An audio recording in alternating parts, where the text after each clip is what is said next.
Assalamualaikum warahmatullahi wabarakatuh. Jumpa Waalaikumsalam. lagi bersama kita di program acara Sering Sharing. Sharing ringan biar nggak ada yang keberatan. Alhamdulillah di episode kali ini, episode spesial yaitu yang ke-89 Dokter. Telah hadir bersama kita narasumber yang sangat luar biasa. Beliau adalah seorang praktisi dakwah, akademisi, dan juga pemimpin satu ormas Islam yang sangat luar biasa, yaitu Ikatan Dai Indonesia atau IKADI. Siapa lagi kalau bukan Al-Ustadz Dr. Ahmad Khusairi Suhail MA. Alhamdulillah sehat Ustadz ya. Alhamdulillah sehat. Masya Allah. Di tengah kesibukan beliau, hari ini beliau berkenan hadir bersama kita, tentunya untuk membahas tentang hal-hal yang menarik nanti, dan mudah-mudahan apa yang kita sampaikan juga mendatangkan kemanfaatan untuk kita semua, dan menambah hazanah keilmuan tentang agama, sehingga nantinya kita mampu untuk menambahkan, untuk meningkatkan keimanan juga ketakwaan kita kepada Allah Subhanahu wa Ta'ala. Adapun bahasan kali ini, Ustaz, kita sering mendengar bahwa kita harus menjadi orang yang berkelas, yang berkualitas, dan lain sebagainya. Bahkan salah satu clue yang dijelaskan dalam Al-Quran itu disebutkan bahwa jangan sampai kemudian kita itu meninggalkan generasi-generasi yang lemah segala hal. Lemah ekonomi, lemah ilmu, lemah adab, dan lain sebagainya. Ini sebenarnya generasi yang berkualitas atau hamba yang berkualitas di hadapan Allah Subhanahu wa Ta'ala itu seperti apa ciri-cirinya, Dokter? Padahal, Dokter. Baik, bismillahirrahmanirrahim. Assalamualaikum warahmatullahi wabarakatuh.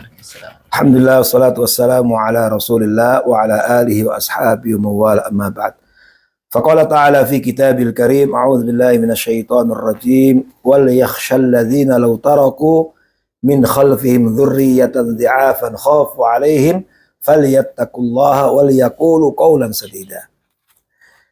Saudara sekalian, salah satu ciri dan tanda kualitas ketakwaan seseorang adalah memikirkan dengan serius bagaimana anak cucu dan generasi-generasi mendatang menjadi generasi yang berkelas dan berkualitas. Ini adalah salah satu kewajiban yang harus selalu kita ingat. Dan ternyata ini adalah bagian dari takwa kepada Allah. Karena selama ini banyak orang yang mendefinisikan takwa itu secara sempit. Dikira takwa itu hanya sekedar sholat. Takwa itu hanya ibadah mahdhah, puasa. Naam, semua itu takwa. Tetapi termasuk takwa kepada Allah adalah bagaimana kita mendidik dan menyemangati, membangun keluarga, mendidik putra-putri kita menjadi generasi yang berkelas dan berkualitas. Dan ini adalah bagian dari takwa kepada Allah. Sehingga harus muncul dalam diri kita satu kekhawatiran. Meninggalkan mereka dalam keadaan lemah dalam semua sisinya. Makanya ayat yang tadi saya baca, surat An-Nisa ayat 9, Allah subhanahu wa ta'ala perintahkan kita. Ini perintah dari Allah. وَلْيَخْشَى الَّذِينَ لَوْ تَرَكُوا مِنْ خَلْفِهِمْ ذُرِّيَّةً ضِعَافًا خَافُوا عَلَيْهِمْ فَلْيَتَّقُوا اللَّهَ. Hendaknya setiap orang, kita semuanya, orang tua, para pemimpin, kita semuanya, hendaknya kita merasa khawatir, merasa takut, meninggalkan di belakang kita generasi anak keturunan dalam keadaan lemah, di'afan. Dan menariknya di dalam ayat ini Allah subhanahu wa ta'ala tidak membatasi lemah seperti apa. Generasi lemah itu kan berarti generasi yang tidak berkualitas. Allah tidak batasi lemahnya apa, berarti kita harus merasa khawatir. Ya, kalau dalam bahasa menghadapi bencana bukan lagi siaga 1, siaga 2, tapi harus ada siaga 3 atau ada kekhawatiran, sehingga kekhawatiran ini memacu kita untuk semangat mengantisipasi. Meninggalkan mereka dalam keadaan lemah akidah, lemah iman, lemah ilmu pengetahuan, lemah akhlaknya, adabnya, termasuk lemah ekonomi.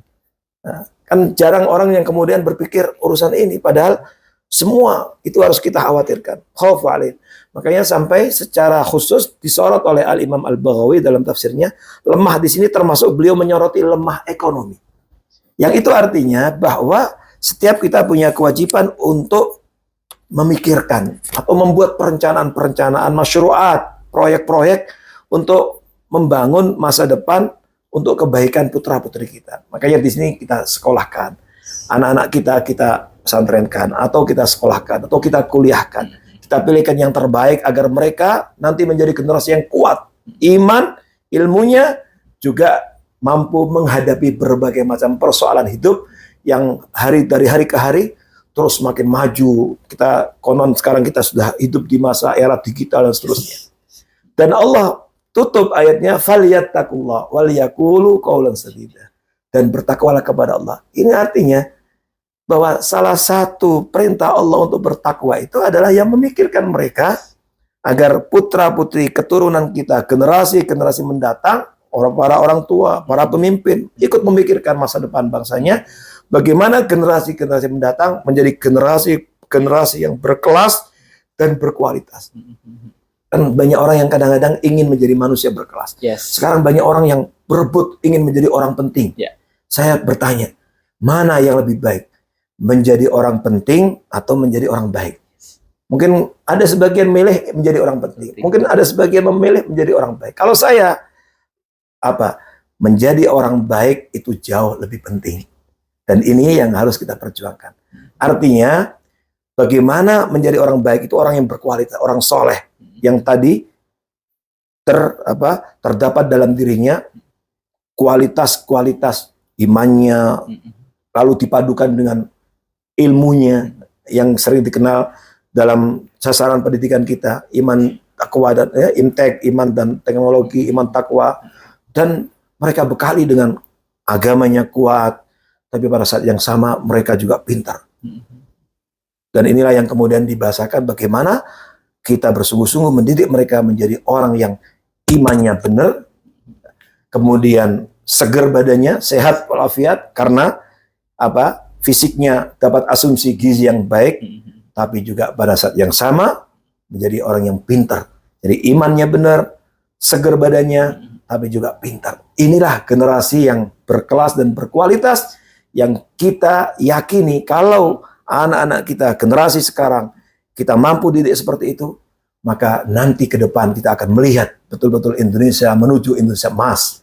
Kita akan lihat Indonesia insya Allah bukan hal yang mustahil menjadi baldatun thayyibatun wa rabbun ghafur, dan akhirnya membawa kepada kebahagiaan kita, keluarga kita, orang tuanya, dan kebahagiaan di dunia, tapi juga nanti mereka ini, generasi yang berkelas dan berkualitas ini, yang nanti juga mengangkat kita di surga Allah Subhanahu wa Ta'ala. Masya Allah, Mas, luar biasa. Kalau dikaitkan dengan satu ayat yang Allah Subhanahu wa Ta'ala itu menggolongkan orang-orang yang berkualitas itu sedikit kan, Bakhulil Syakir dan lain sebagainya.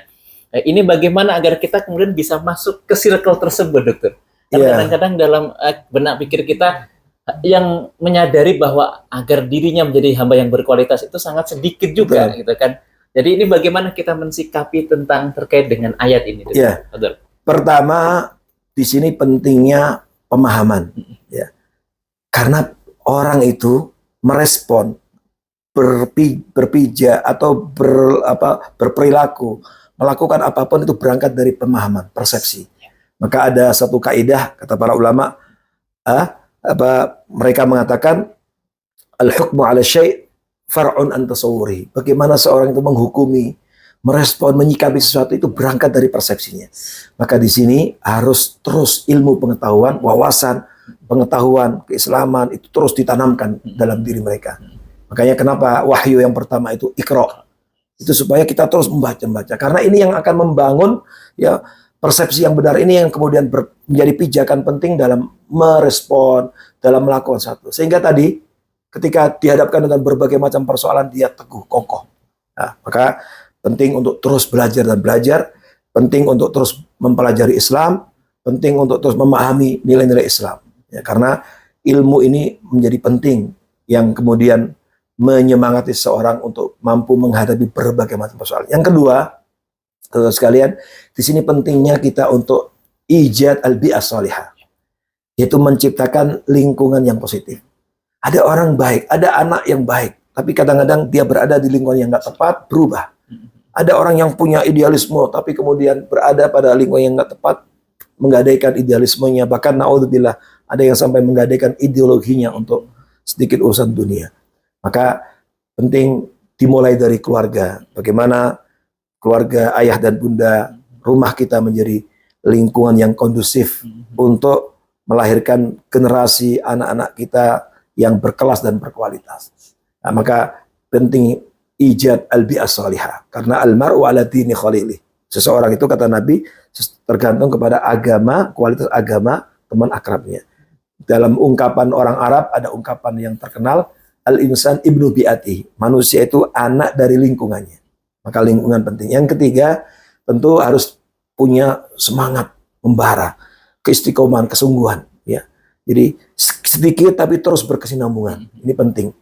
Karena istiqomah ini adalah salah satu bekal yang penting agar kita mampu percaya diri dan kemudian tangguh, kokoh menghadapi berbagai masalah. Kenapa hanya sedikit? Karena banyak orang yang kemudian tidak tahan dengan berbagai cobaan dan tidak istiqomah.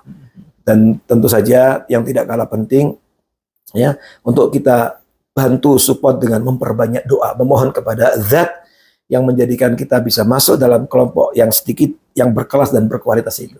Maka kita selalu minta kepada Allah Subhanahu Wa Taala. Makanya ada satu riwayat, suatu ketika, salah seorang sahabat itu berdoa, Allahumma ja'alna minal qalil. Ya Allah, jadikanlah aku termasuk orang yang sedikit. Ketika ditanya kenapa? Iya, karena Allah mengatakan faqalil mashkur. Sedikit sekali orang yang syukur. Maka kita minta kepada Allah. Sebagaimana Imam Hasan al-Basri rahimahullah, seorang ulama tabi'in yang terkenal, beliau selalu menyenandungkan doa, Allahumma anta rabbuna warzuqna istiqomah. Ya Allah, Engkau adalah Rabb kami dan anugerahkan kepada kami istiqomah. Dan bukan hanya itu, Rasulullah SAW sendiri tiada henti selalu membaca doa, ya muqallibal qulub tsabbit qalbi ala din. Wahai Zat yang maha membolak-balikkan hati, teguhkanlah hatiku untuk senantiasa istiqomah di atas agamamu. Bayangkan Nabi, makanya para sahabat heran, ya Rasulullah, engkau begitu sering baca, padahal engkau telah diampuni dosamu sebelum dan setelahnya. Kata Nabi, ya, karena hati manusia itu dalam genggaman Ar-Rahman. Yuqallibullahu ma yasha. Allah bisa membolak-balikkan sesuai dengan yang Allah kehendaki. Maka kita minta kepada Zat yang maha membolak-balikkan hati, anugerahkan keistiqomahan sehingga dalam berbagai macam situasi kita terus istiqomah tabah dan kita dimasukkan ke dalam kelompok orang-orang sedikit yang istiqomah, yang selalu bersyukur pada Allah Subhanahu Wa Taala sehingga kita dapat meraih keberkahan hidup dan kebahagiaan dunia dan akhirat. Masya Allah. Yang terakhir mungkin sebelum kita tutup, sekaligus menjadi pesan dan untuk para pemirsa kita. Kan sekarang ini banyak kita lihat di masyarakat itu orang yang berani berbicara tanpa ilmu. Bahkan yang terakhir itu seolah-olah menganggap dirinya berkelas dengan berkuar-kuar dan mengomentari apapun yang sebenarnya dia tidak ketahui. Ini fenomena yang seperti ini juga menjadi pesanlah buat para pemirsa kita agar tetap benar-benar menjaga lisan dan kita membaca sebelum kita berbicara. Ini Fadul, dokter.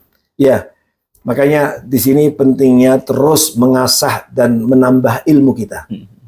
Kenapa di antara doa yang diabadikan Allah dalam Al-Quran adalah Rabbi zidni ilma. Ya Allah, tambahkan kepadaku ilmu. Artinya supaya ilmu kita terus bertambah sehingga ketika kita mengomentari, ketika berbicara tentang hal-hal yang ada hubungannya dengan agama, kita dibarengi dengan ilmu. Dan akhirnya kita tidak menjadi orang yang dhal mudhil, orang yang sesat dan menyesatkan. Bahaya sekali ketika seseorang tanpa ilmu bicara hal-hal yang tidak dalam kapasitasnya dan kemudian dia tidak paham bicara. Akhirnya masuk dalam kategori sesat dan menyesatkan. Maka dosanya berkali-kali lipat. Na'udzubillah.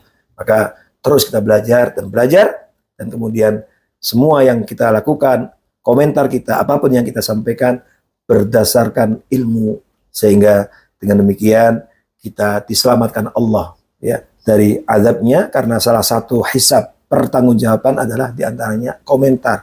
Ucapan kita itu ada pertanggungjawaban di hadapan Allah, dan Nabi sampai mengatakan kepada Mu'adz bin Jabal, tidaklah seorang itu dijerumuskan ke neraka diantaranya kecuali karena buah dari lisannya, diantaranya apapun dikomentari tanpa wawasan pengetahuan sehingga akhirnya menjadi tong kosong nyaring bunyinya, menjadi sesuatu yang sesat dan menyesatkan. Na'udzubillahi min dzalik.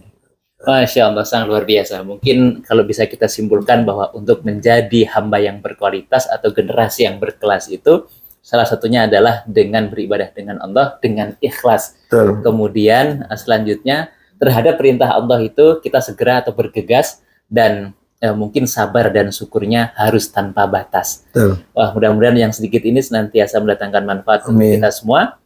Tetap pantengin terus program acara kita, sharing dengan biar nggak ada yang keberatan. Assalamualaikum warahmatullahi wabarakatuh. Waalaikumsalam warahmatullahi wabarakatuh.